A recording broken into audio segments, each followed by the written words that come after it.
like I said in the initial message, there are a lot of similarities between what I see or what I perceive is the values that you all have and the desires you have for your children and your family.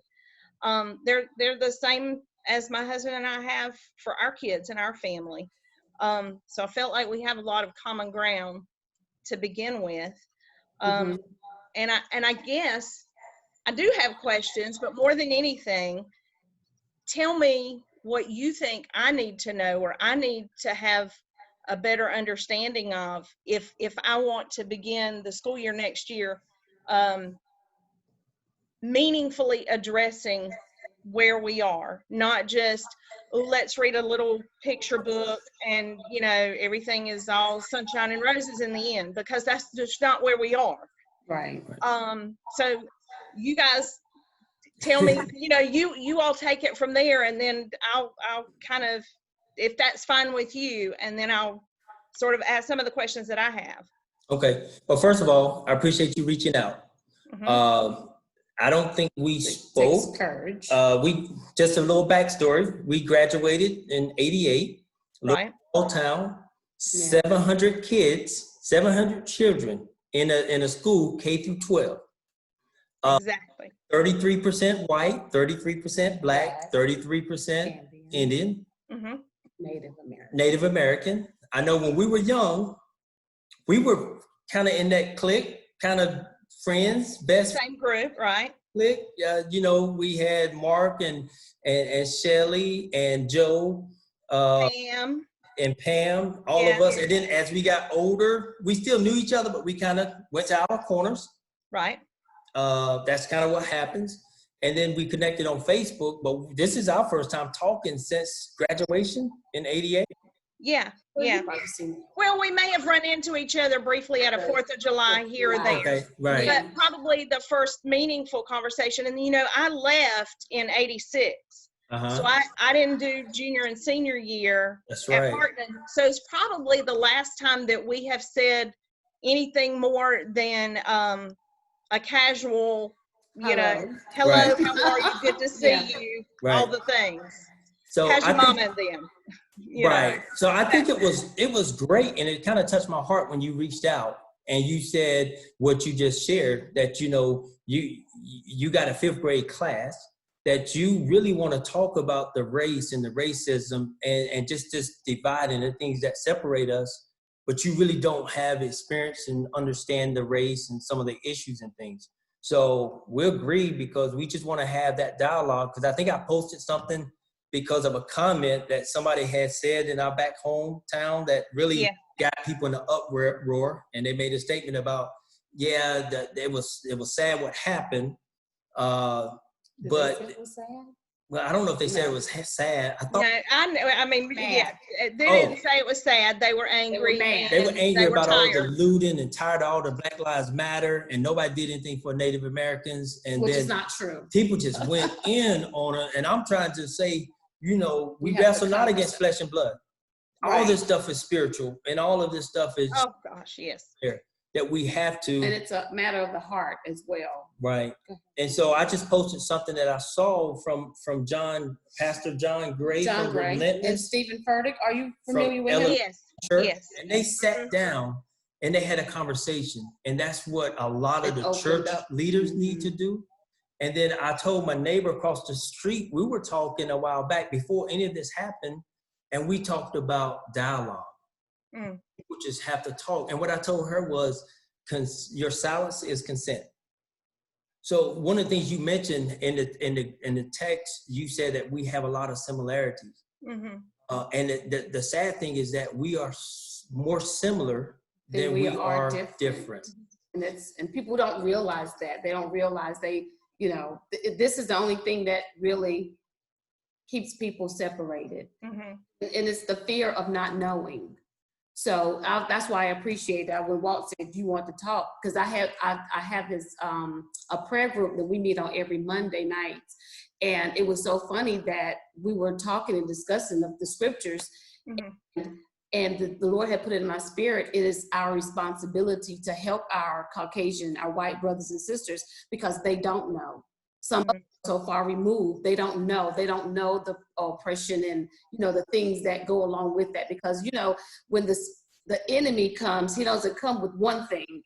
It's one thing, and then he just brings a whole lot of stuff and sits it right there on top. Yeah, and just overall, just talking, and it can lead to wherever it leads, so you can pull us in. But I was talking to April, and I was saying that, you know, about this political parties, and it's sad that everything is so polarized and it's political. I used to be a Democrat because I was a Democrat because I was Black, and that's what we did. And then I said, you know, some of the things they were doing, and just 85% of the people I know, Blacks, are conservatives. They have Christian values. But when I look at it, I like the Democrats don't really deserve us, and the Republicans don't want us. And the reason why I say they don't want us, like I told my neighbor, if they were stood behind the things that they said they stood behind, and that's a Christian organization, and they believe what the Bible says and all these things, I see so much missing today. And where we got a side where they're so, I haven't seen, so when Obama became president, I seen so much hatred. And then when the president we have now became, it's just the name calling, it's all these negative things. And I'm asking even a couple of employees at work, we talk, they're conservative, they're Republicans. I'm a registered independent. I just, Me too. and so I'm like, so how is it on this side? You see all this hatred, you see all this stuff, and this is supposed to be the party that represents Christ, let's say. And the only thing they say is that I don't support abortion. Yes. Well, okay. Right. Let me ask you something. So you said just a minute ago that the Democrats don't deserve us and the Republicans don't want us. Tell me more what you mean about that. Tell me, like, so that I can understand that. Right. So what I was going to say about the Republicans, so they're saying that they want to be they're against abortion, and I'm asking them, that's why. So I'm saying, so is that why nobody is saying anything when all the name calling, when all the different things that's borderline, I don't want to say illegal, but stuff that's just almost like unconstitutional, even the racist stuff that's been portrayed and said, and things that's happening and nobody's saying anything. Why won't somebody say anything? So on one side, I look at it where the reason why the Republicans are not saying anything, and this is my opinion, I'm qualified to talk about the Black race because it's so diverse, just like you're not qualified to talk about the white. It's so diverse. But we're just having a conversation about us. In my opinion, the reason why the Republicans are not saying anything, because they don't want to lose that other half. The other half of the Republican Party is racist. And if the racists think the president is racist, I don't know what to say. Yeah. And then I say on the Democratic side, they're just grouping everybody together and they trying to just keep voting. And they want to, the agenda that we need, we haven't seen it yet. And they've been promising and promising. They've been the nicer ones talking nice to us. And then the other party is not even paying us any attention, not even going after us. So that's why I say they don't need us. I mean, they don't want us. But they're not coming after us. They're not standing up. They're not saying anything for us. Well, and you know, I'll be honest with you. You have, like, you've sparked a thought. I've never even considered what you're saying. And again, my experience. Right. But you're right. There is no outreach to the Black community because it's almost like they're going to vote this particular way anyway. So why even bother? And I've like, wow. Okay. So never considered that. One of the questions that I had, I read, and I actually, guys, I think it was the fellow who's the new head coach for the Panthers. And he posted something like, blatant racism is easy to spot. You know, it's very easy, but it's the systemic racism that is what is the battle that has to be fought. So tell me from your purview, what does that mean? Okay. So What do if I'm talking, and I have a group of kids this year, I'm looping up with them. So we already know each other really well, and I know their parents really well. It's a diverse group.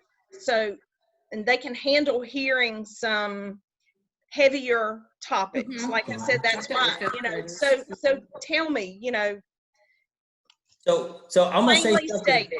Right. So one thing that April and I used to talk about, and when she say we moved from Pennsylvania, the school system up there was a little different. My boys were in a school where it maybe was 5% black, and then we moved down here in Georgia. It is more diverse. And one thing that somebody has said, and my wife does not like this, when they say, "I don't see color." You can't say that. No. So I knew what it meant. It means that, okay, we're going to embrace your child just like everybody else. That's what they think it means. But coming from my perspective, it means if you don't see color, then that means you don't see me, because I am a person of color. And when you think about all the color in the world, how can you not see it? It's beautiful. And whether it's black, white, brown, or green, or purple, or orange, blue is my favorite. So how can you say you don't see color? Mm-hmm. It's about a play on words. And that's why people have to be educated. We have to teach them, well, this is what it's offensive. It becomes an offense because that's not who I am. And because if you don't see me, that means you don't want to get to know me. And so that's one of the things I heard the pastor say when they had that conversation between the pastor of Elevation and Relentless. They were saying that one of the things, the Lord, he made us diverse. So we need to see each other. But the question is, are we going to see the diversity and then still love and embrace the way the Lord desires us to? And so when you talk about systemic racism, it starts way back. So it starts way back. So I say it is a blessing that Black people don't hate white people. Just because, can you think about, you had a daughter that just graduated? Yeah. And so can you imagine your daughter being raped over and over? And even in front of you. And even the father being sodomized, just in front of his family and kids, and just the stuff. A lot of people don't know the history because they don't teach the history. So that's one form of systemic racism. People don't understand where they came from because you got to go and find the information. And even when you look at modern day, when you think about, and it all just adds on, but when you think about how people have been taught, everything good was white, everything that was a villain is dark. Now, white people may not see color. Black people live in color. Every room we go into, we're looking at how many people look like me. Every commercial we see, we're looking at how many people, oh, this company don't really value me because I see no diversity. Mm-hmm. Everywhere we go, we look. I'm in upper management, and most of the rooms I go in, I'm the only one. I was the only Black employee at a company up in Pennsylvania. My first day on the job, they had a team meeting. They're not used to having a Black person there. But somebody raised their hand at the end of the conversation when the plant manager was talking and said, if anybody have any questions, my first day on the job in Pennsylvania, and he said, I'm tired of maintenance coming over here, nigger rigging our equipment. 300 employees, I'm the only Black employee on the site. So you can imagine some of the stuff that goes on at that same facility. I laugh about it now because of ignorance. But one lady, we was doing a project, and she said, and this was in the 2008, on that. She said, yeah, I got a colored friend. I'm like, I said, look, I tapped her like this. I said, hey, they don't go by colored anymore. You can call them Black. But that's just when you don't know. But when you want to go deep and you look at systemic racism, look at this pandemic we're going through. So, in some cities, 70% of the cases and deaths have been Black people, when they make up 10 to 12% of the population. So people talk like since slavery is over, we should be good. You go and you pull up and you make a thing, but you got a system. Al Sharpton said it today, as far as, George Floyd had a knee on his neck for 8.5 minutes, almost 9 minutes. Uh-huh. As a Black person living in America, we got a knee on our neck constantly For 400 years. So you think about when it started, when slavery was over. First of all, you weren't taught to read. You didn't have stuff going on. How do you go and you build if you got nobody helping you? So we are where we are because of some people in power was able to help us up. So we can't do it by ourselves. We all got to do this collectively. And some of the places where we are now is because of a hand up that we. But then you look at housing. You look at some of the things that were healthcare and redlining, where people had to live. They didn't have houses. They couldn't get loans. It's just so, and it's been like that. A foreigner or immigrant, so they call them, come over here and they can get a loan, a small business loan to start a business. Look at all the Asians and the Indians. They get business loans. But for a Black person, that was unheard of. They could not get a loan just to, even to buy a house. They couldn't get loans. So, and this stuff still happens. It still happens. Where it's additional loopholes that people have to go through in order to qualify for certain things. Even voting. Yeah, it don't even seem like that's racism, but those are the things that really makes it difficult for people to get ahead. And then when you think about still the Jim Crow laws and just everything that happened and how we were separate but so-called equal, we still were not given the same tools to go ahead and achieve and go ahead and do things. There was always a roadblock that we had to go and cross over when the other person already had a connection, because you ever heard is not what you know, but who you know? Yeah. They were already owning everything. They already took all the land. They were owning things, but now you're free, go make it happen, but you got nothing to help you. No. And so if you look in today's world and you even look at, the absent father, and you look at even if you look at the prison system and you look at the makeup of the prison system, it's all about big money. And you look at the laws that were put in place that focus more so that would get people of color, because this is the drug of their choice, versus laws that were passed that would more so hinder white people. And so that right there, just that cycle continues. So then what I saw, it says, what did I see? More than 40% of the inmates, because I wrote it down and I heard it, it says over 40% of the inmates, we got more Black inmates, Black people who are inmates than we do that are in college. And so that in itself should make you be like, well, something staggering. Right. And so it's just that continuation of things that are. Y'all, I'm sorry. Yeah, baby. I'm so sorry. Jordan and Katie are here. That's no problem. No problem. But yeah, so that's what I think of when I think of systemic racism. And so with this pandemic, it's kind of evident of those things. But then let's talk about policing, since that's the hot topic. Right. I'm still, to this day, I have those conversations with my boys. I got a 20 and a 24-year-old. And just to intervene right here, let me, and because I said this, I'm going to ask you this. If one of your boys was pulled over for going 92 miles an hour down the interstate, how do you, in your mind, how do you think that traffic stop would play out? Well, it just all depends on what kind of cop you get. And so we saying, when a cop gets behind me, I just ask myself, I wonder. And I kind of straighten up and I make sure that, I'm doing everything I need to do and make sure I don't cause him for any reason to pull me over. I asked that because my best friend's son and my daughter are just a few weeks apart, and they're both at East Carolina, and they both have recently gotten speeding tickets en route to ECU. And our daughter was doing a 65 and a 35. Nicholas was driving 92 miles an hour. And Betsy and I we were talking about where we are. She's an educator also, and what do we do from here? And that was, we began talking about white privilege, and it's hard. I'm white, so it's hard to understand that unless I have a conversation with somebody about what that actually means. Mhm. But you know, she and I were talking about that. Would those traffic stops have looked the same way if our kids were black?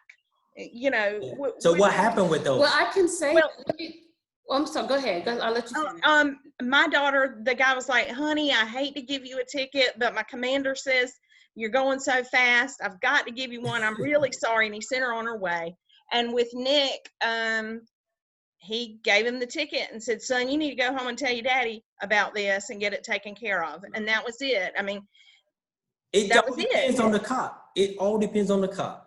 But as a black person, no, I'm saying that happened to. Let me tell you what happened to my son at 20. Well, he was still in college at this time, and you know, we had bought him this little beater car.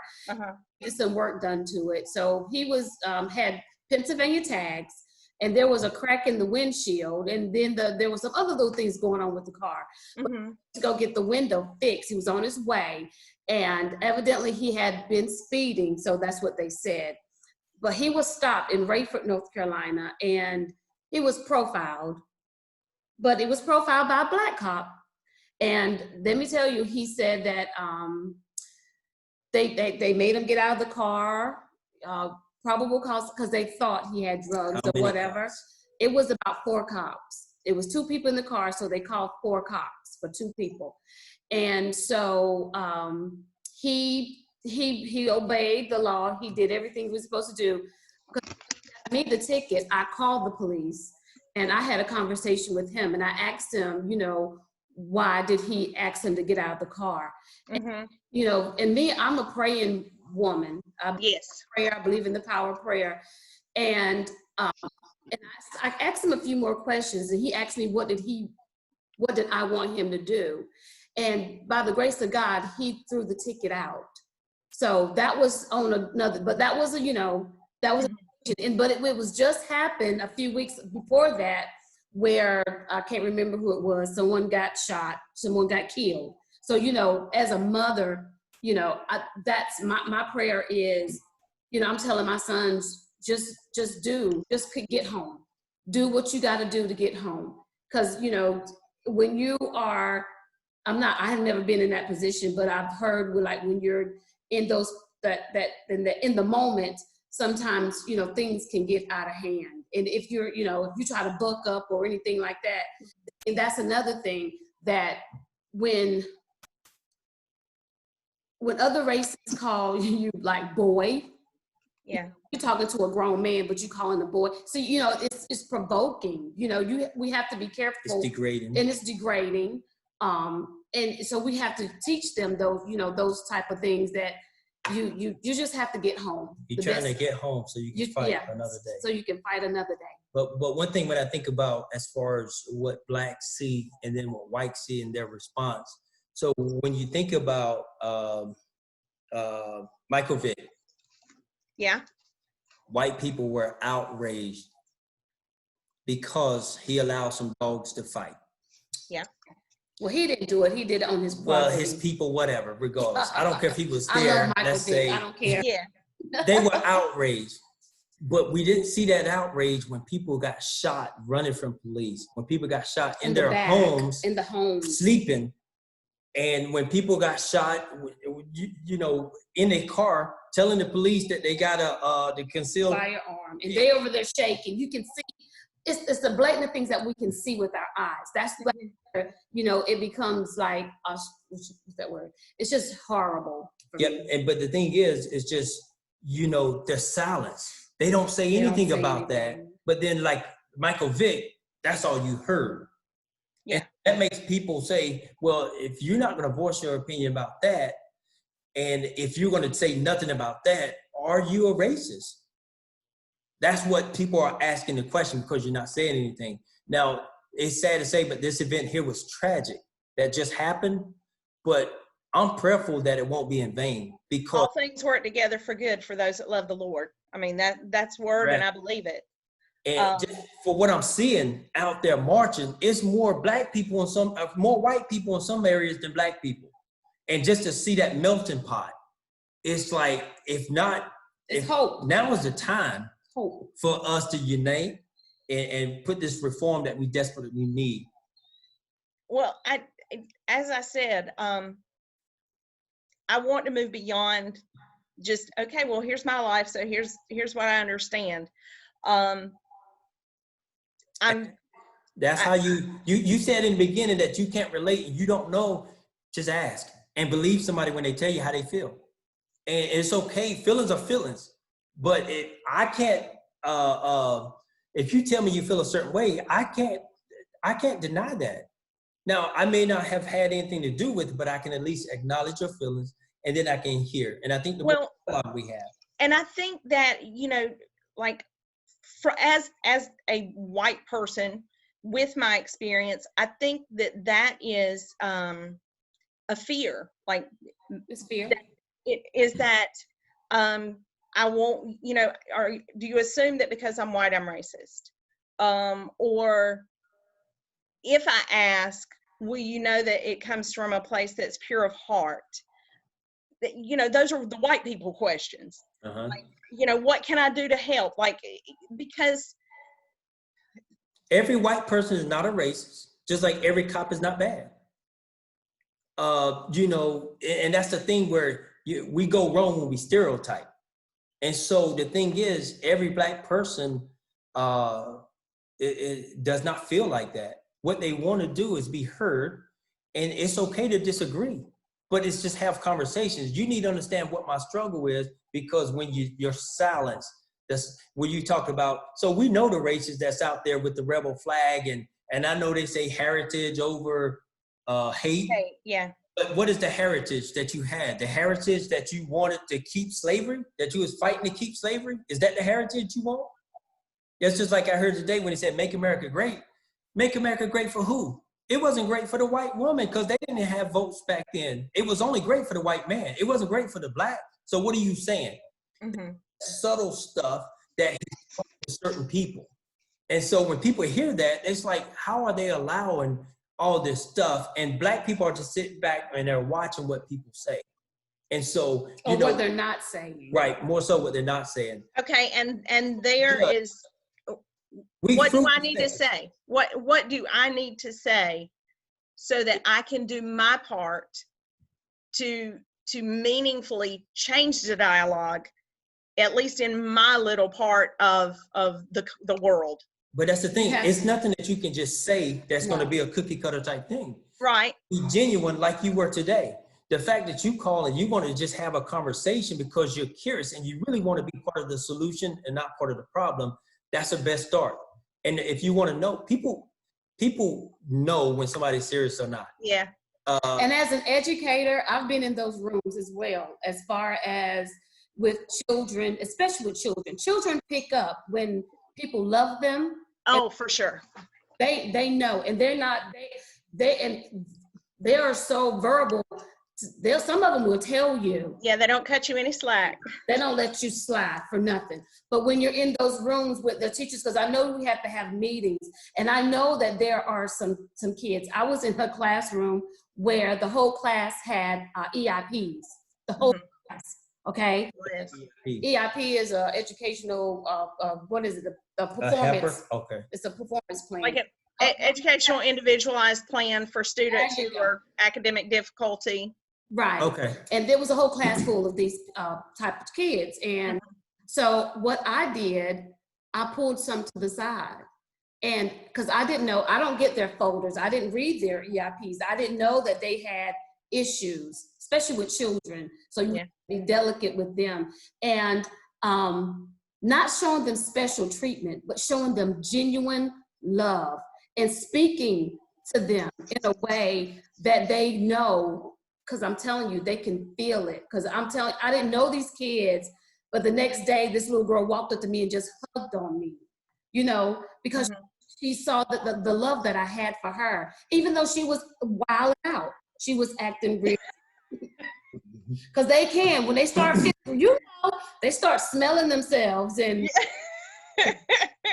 they can be some handfuls. And I know, especially, well, I've seen all races, but especially in the Black community, because you're thinking some of them hadn't had a bath. Some of them hadn't eaten.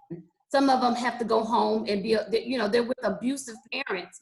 And we don't know these things, but we used to read this book. It was about little Johnny. Little Johnny, mom and daddy, they sent the best thing they had at school.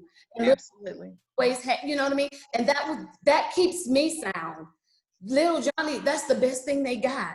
So what am I gonna do? Because matter of fact, I have a responsibility to show him love. Even though he might be acting out, just trying to find out how you can help them individually.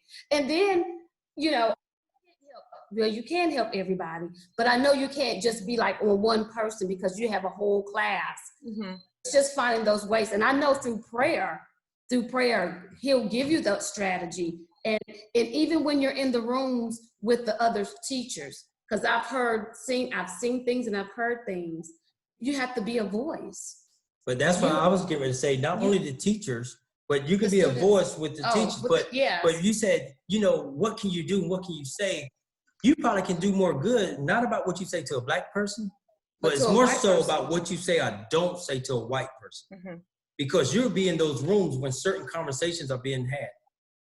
And then your lack of just saying something could make somebody else in that room who is pivotal, somebody who could be swayed to have an open mind, that you might could have that one person. If you can reach that one person and that person reaches one person.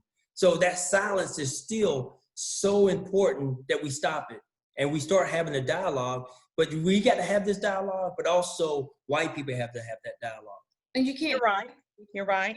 Afraid. God puts you in rooms and he doesn't, you might be the only one, but you can't be afraid. You know, I can't be afraid. There's never been a job. When I worked at Parkland for a long time when your mom was still working there. But I've never had a job that I was afraid of. And I wasn't afraid to speak up and speak out and be truthful. But you do it in a nice, you know, respectful way. Respectful, yes. I but totally you know, get that. But you still have to be heard. You just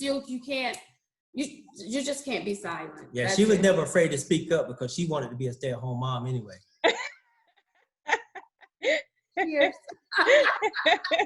Little plot. 1999. Anyway, go ahead. No, I was going to share with you all.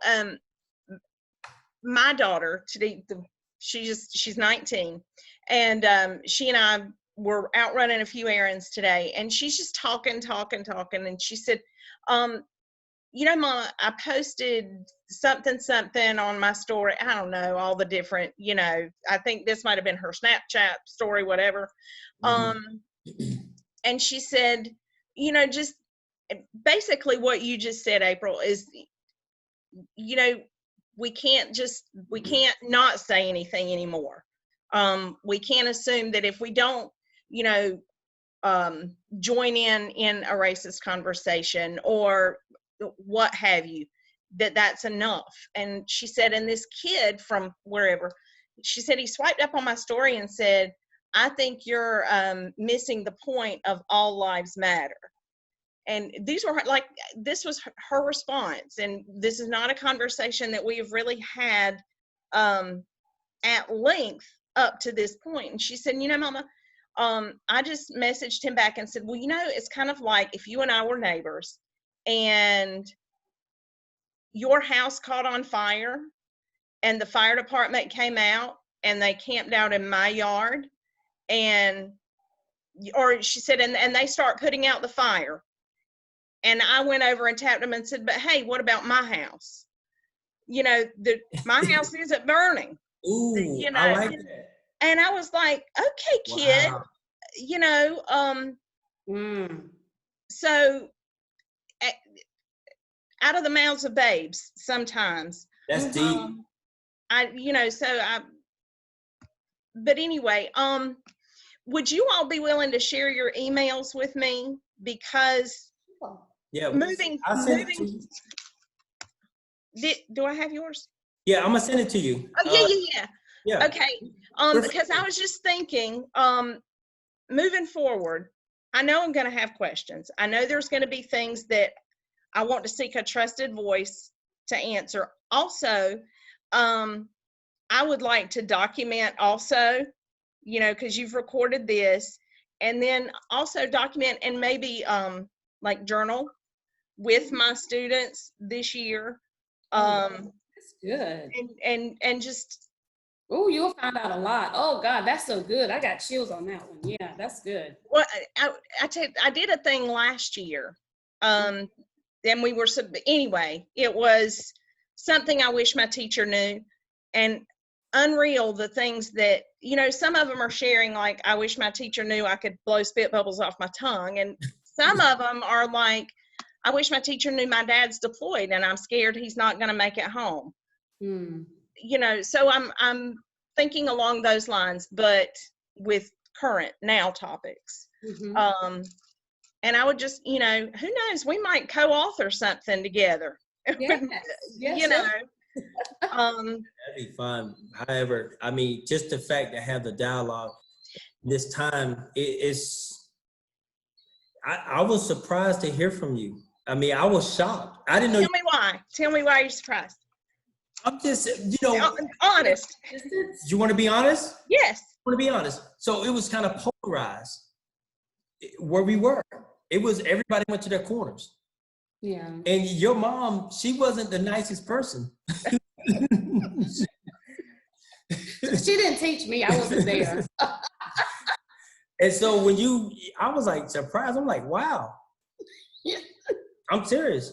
No. I mean, and that's loved it. And I'm, you know, what a blessing. What a blessing it is.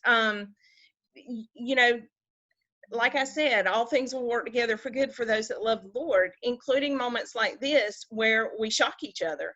Yeah. Yeah. In such a great way. And that was another thing that I thought about. Like when I remember going to school at Parkton, my memories are that we all got along, you know, and that all coexist. Yeah, okay. We coexisted because there was a racial thing at one point when the rebel flag was brought in. Okay. You must. I don't think I was. That must have been around my 11th grade or 12th grade. Okay.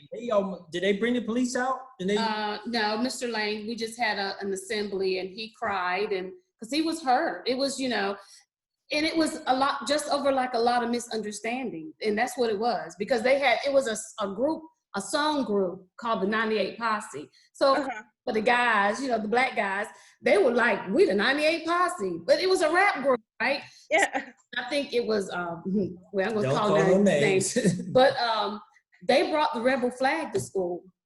So it became a race issue. They didn't, you know, it was just, it was foolishness. And then we had little vandalism and stuff like that. Right. But yeah, it's just people not knowing and not wanting to know. Yeah, but that was the only incident. But we did coexist because everybody just stayed in their corners.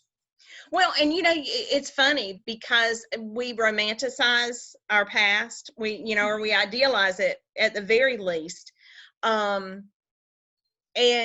you know, so when you think about school, like so I'm driving down the road, and you know, when you're driving by yourself, you just have time to think. And anytime anybody had ever asked me about, well, you know, what was it like to go to school, such a small place, I was like, you know, it was really great. Everybody loved everybody. Everybody knew everybody. But as I was driving the other day, I was like, yeah, I sat with the white kids at lunch. Who'd y'all sit with?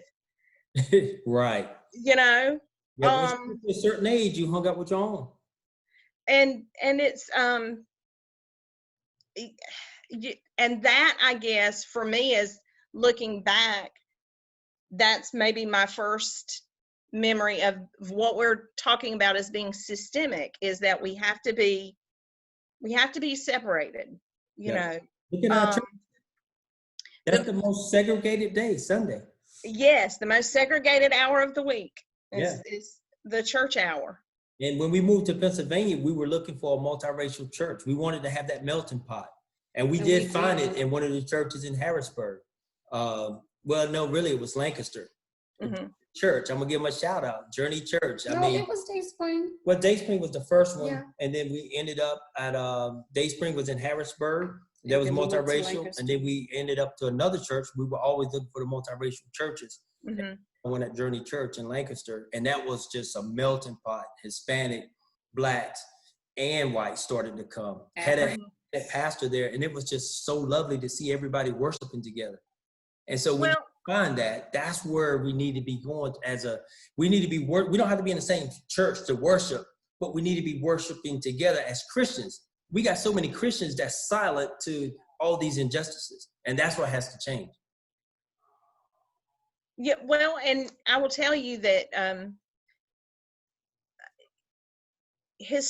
talking about history and how we're meant to understand the way things happen. And then, yay, Abraham Lincoln freed the slaves. But I've never really thought about freed into what. Right. Freed into systemic slavery. Right. And everything on why he did what he did and all the other stuff. The history, we were robbed with the history, what they taught in school. They taught us white America. They didn't teach the dirty, the grit, the real stuff, because you got to know the truth in order to be better. And so when you don't know the past, it makes it difficult. Right. And so by understanding where we are, then you can understand some of the pain. Because the black people have to go and find it. The white people, if they don't even care, they won't even go look for it. And they're gonna believe everything that's been shown and talked about. Well, and that's the media to me is so culpable in where we are, because the images we're seeing come onto our television sets by and large are ones that highlight the division. Yes. Now, I know that the peaceful protests are being highlighted now, and that's wonderful, but the peaceful protest gets a shot for maybe a 10-second bit, and then we're going to do a minute and a half on this awful thing happened here and this, outbreak happened here. And they're not, you're going to also have to dig to find conversations like the ones we're having right now. Right. And that, it bothers me deeply, because how do we move forward if, we the same. We all have the same. You wake up and you want the best for your children. You want the best for your family. We do the same. Absolutely. And I just love y'all for doing this for me tonight. And I feel better than I have felt. Because like I said, my heart has been heavy. Just so if my heart has felt heavy for a few days. Yeah. But I want to share one thing. I went to work and my wife said I need to get in touch with my emotions. She said I'm just so hard and I just don't, whatever.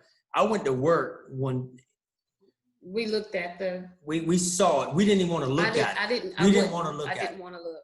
But we had to look at it because it's happening so much.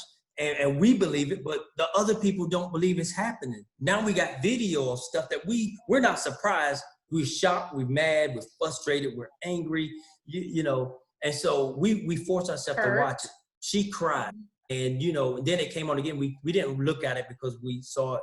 But I went to work and just so much rage and just a lot of things going on in my head. I went to my HR manager and I told him, look, I don't think I can go to our leadership meeting because I'm the only one in the room, and my thought, and I don't want to say anything out of rage or anything else. But trying to explain it to him, I broke down. I couldn't even get it out.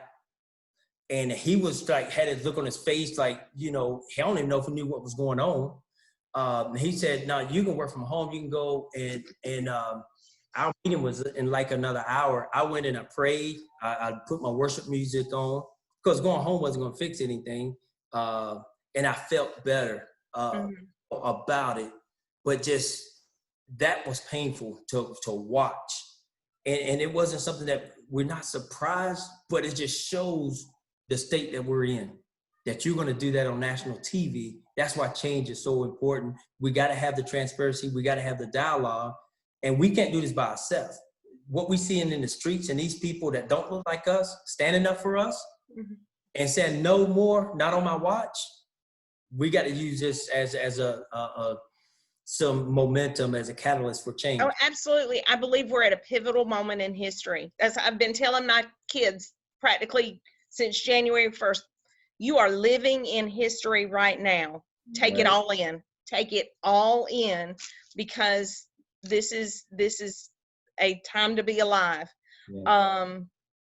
And I do think that we're on the cusp of doing something amazing. Yeah.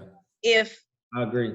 If we all allow it to happen, mostly, us, me. Well, all we have to do, if everybody, especially those that call themselves Christians, actually said, what would do Jesus what the do? Bible do. What would Jesus do? You only do what the Bible say do, then you wouldn't have all this divide. And It's look, love. it's the great, what was Christ's last great command? Go forth and, love your neighbor as you love yourself. And that is not your neighbor that looks, sings, talks, walks, thinks, dreams like you do. And that's, that's it. I go to a non-denominational church, and I could call it multiracial, but not really. There's a lot of white people and a few of other stuff. You got one or two. But our thing we say every Sunday is LGLEO, loving God, loving each other. But that's it. That's the deal. Love God first. And April, you got it right. He's handed you the rule book. Mm-hmm. It's but to follow it.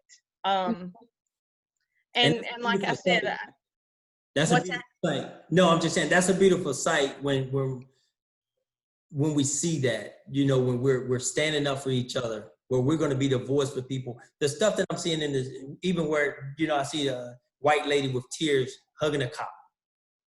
That's what it's supposed to be about, unity. Cops, not all cops are bad. I got frat brothers who are police officers. My father and my brother-in-law were in law enforcement. My cousins are police officers. It's a bunch of great police officers. Former church, what we got in the church, in previous churches, it's a bunch of great police officers. Yeah. But that was another part of the conversation that Anna Grace and I were having when we were out today, because we're talking about why all lives matter isn't really, that doesn't help. That doesn't help right now. That's not the deal. But then we were also talking about there's so much white focus on the riots, the looting, the violence. And I said, but the thing is, Anna Grace, because she was saying this same kid was like, well, what about all of this? And I said, the thing about that is, when anything about a police officer comes up, you'll hear, well, that's just one bad apple. Police officers are mostly good, and we don't want to focus on the problem that's there. But then it's okay to focus on, because really, I believe in my heart that the violent acts we've seen on TV are outliers of what most people desire to come from this. Right, I agree. So if we're not going to focus on outliers among police, then we can't focus on what do you see? Like it's there's a double standard. It is. That has to go away. But the thing that your daughter said, I'm gonna use that one. Please do. I'm gonna use that one. Anna Grace. I'm gonna use that one. But what that is just a way to deflect and not really think about the problem. So if you don't have to think about what's really going on, then you don't have to worry about being guilty. You don't have to worry about putting the work in to try to change stuff. People are comfortable as long as it's not impacting me. Mm-hmm. It's not affecting me. Okay, yeah, they shouldn't have did that. But then what are you going to do to try to help change it? If you're not thinking about it, you don't have to maybe do an inspection of you and really, how do you feel really about certain things? do you say something when somebody is falsely accused or injustices, or do you just say, well, that's not me or my family, I'll pray for you? Yeah. So that's great that she's at a young age can stand up and she can see it. Well, and I'll have to tell you, I give so much credit. So much credit to the church that we've been a part of, because it's scripture driven. You know, if it doesn't pass the scripture sniff test, then it's not preached in our church. And so she has a lot of word in her heart already.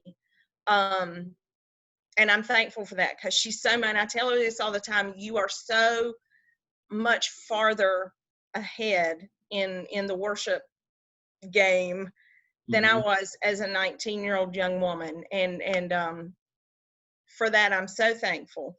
But it's got to, it has to come from that place. It has to come from, we're not going to be segregated in heaven.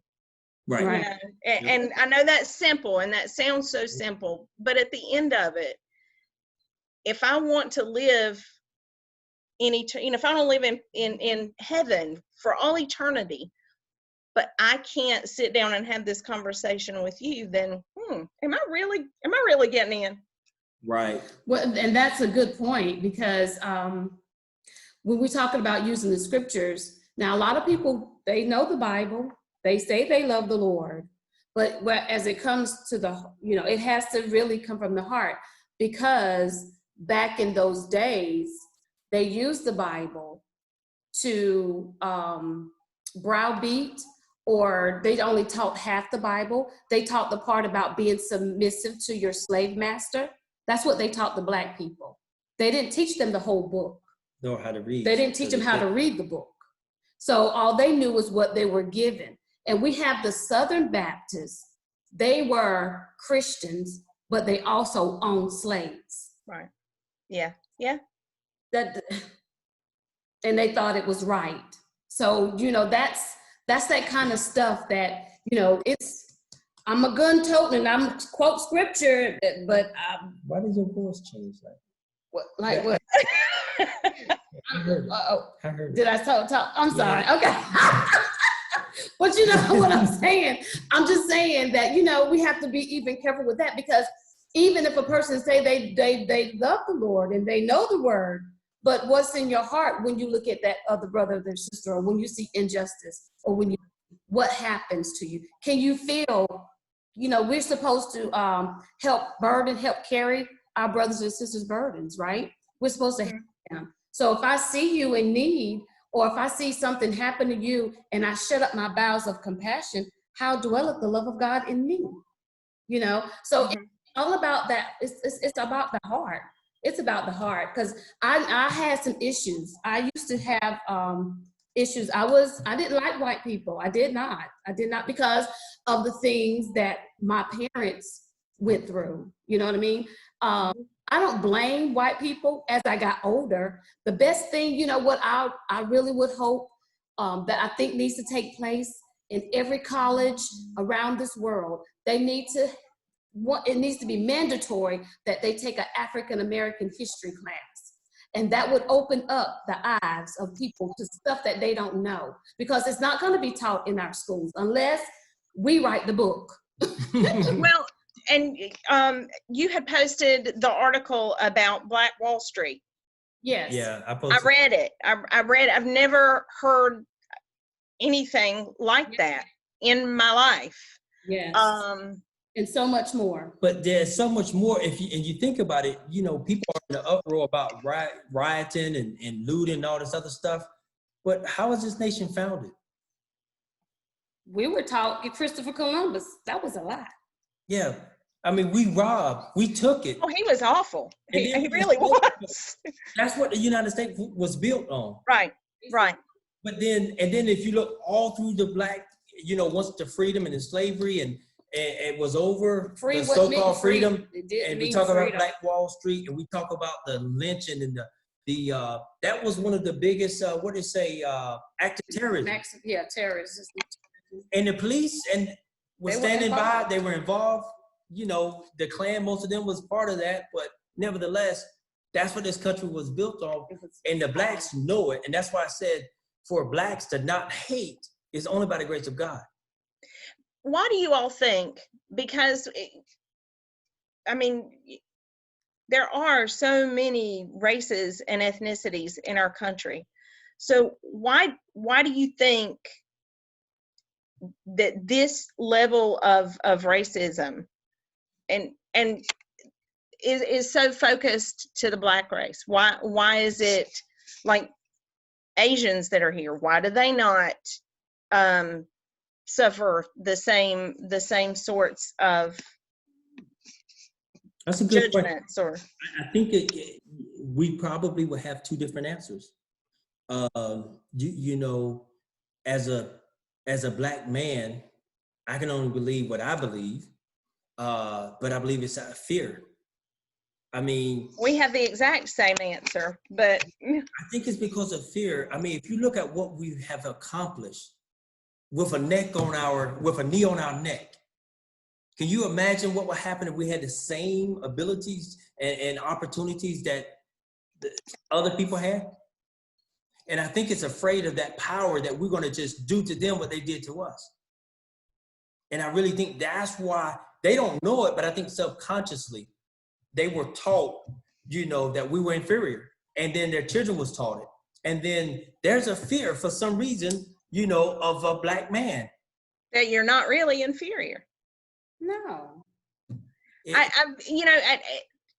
Over the years, because you teach elementary school, so we talk about the civil rights movement, and we talk about Dr. King, and even that, you know, now that we're where we are, even that feels token, you know, like very brushed over, very, very just surface level. But with that being said, without fail, every year I have, you know, kids that say, but Miss Allen, why did these things happen? And truly my answer has always been, well, I think any behavior like that's rooted in fear. I guess I always thought fear of change, but that ultimately is it. It's still you fear know. of change. Yeah. And the other people are not really seen as a threat. I really feel, and I don't know, you might ask your husband. I mean, because he may know, because he's a white man. And so it'd be interesting to see maybe what he think and why he think. But it's those that feel the way they feel, and you know, he may know somebody, but I'm just saying, I think for most part, it's a subconscious thing that I don't want to give people an out to say they don't know why they do it. Well, they've been taught. It's been taught, and if there has not been any, it goes back. It goes back. If your heart hasn't been circumcised, then you're going to do what the devil tells you to do anyway. That's the first thing. Great point. We in the beginning, we wrestle not against flesh and blood. It's not against. Right. So, but then again, and if you're taught to not like a person because of the color of their skin, because we know that it's been taught. When you see two little kids go, for us, when we were in kindergarten, first grade, we loved everybody. Oh, look, Tracy Vernon. We did everything. Yeah, you know Tracy? She was my favorite person ever when I was in kindergarten. I thought she was the greatest kid on the planet. Like, I was thinking about that the other night. Yeah. That's her and pray sis. for her because she's going to have surgery on July 1st. So keep her in prayer. I know that she had an aneurysm, right? Yes. The Lord brought her through those two, but she has to go back because one of them started bubbling up again. So oh no. Just talked to her a little bit earlier, but yeah. But the thing is, we something happened, and one thing that I like what John Gray and Stephen Furtick said. It says, "What about the conversations at your table? What kind of conversations do people have at their table?" Oh, now my daddy, I'm gonna tell you, my daddy, he you know, white people can't come. They weren't coming no way, but they couldn't come to our house. We couldn't date no white man, or something like that. Those are the kind of conversations. But he only said it one time. It was But then he had friends that were of other races. They would come by every once in a while. So, but we couldn't date each other. You know what I mean? Yeah, I do. So that's where it starts. It starts in the home. What kind of conversations do we have at our table about the things that we see? And, is it good or is it negative? And that tells what, we say, well, what did you have for dinner? Who did you have for dinner? You know what I'm talking about at your table with your family, with those cousins and your aunts and your uncles. Because it was hard. It was hard in my family because of the systemic and the sharecropper. Because my family they were sharecroppers, and I guess when you work all day and you don't make no money, it was still like slavery, just about. Yeah. Working just to make sure your kids are fed, basically. Yeah. But then in those days, they gave us doo-doo to eat. Hogs, guts, and things. That's all we had to eat. Made a masterpiece. But they made chitlins out of it. I don't eat chitlins. No.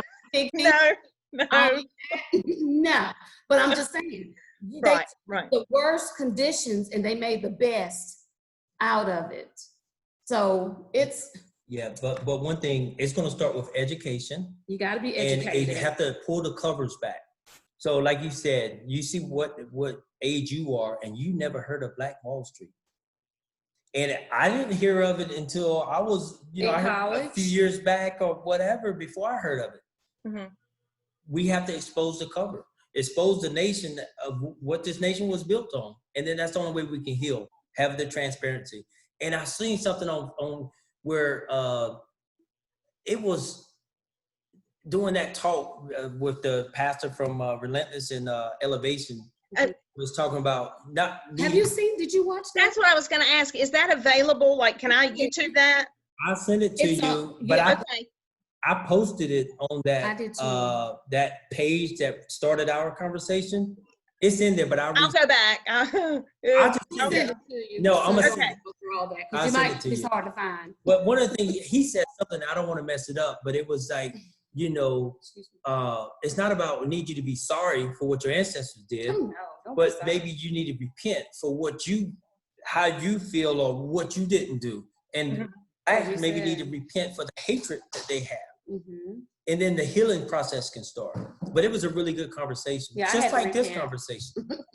And the thing is that they started out with is that he can't speak for the whole race, and fear of messing it up will make you paralyzed.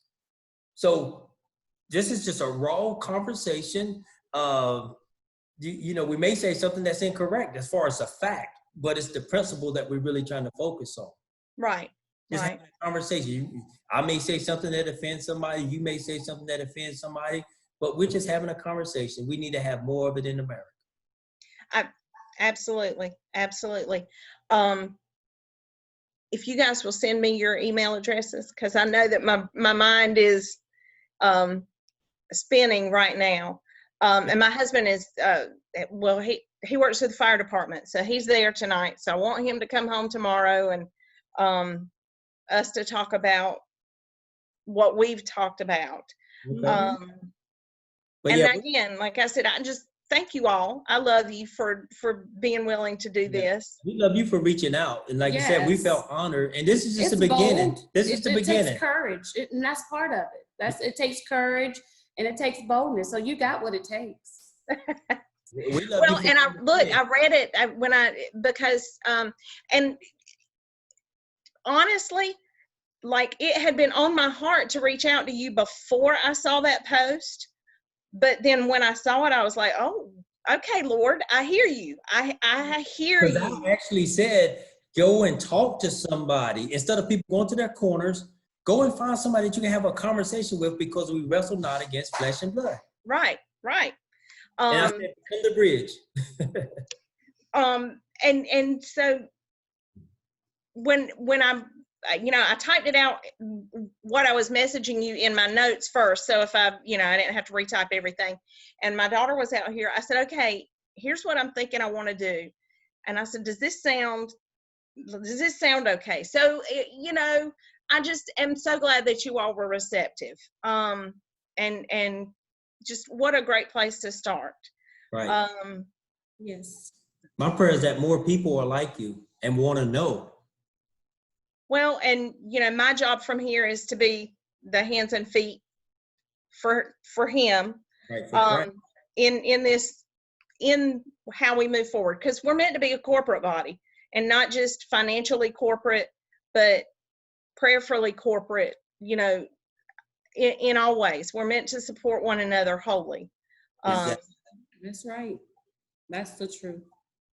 Well, I'm gonna send the link tonight. I probably won't send the link tonight, but I'm gonna send you that information, and then Okay. I can set it up, send a link, and then, I believe this will be the first of many conversations. I am certainly hoping so, and we can invite more people. Maybe let's talk about that next conversation. That would be great. That would be great. And I'm glad that I surprised you. That makes me happy.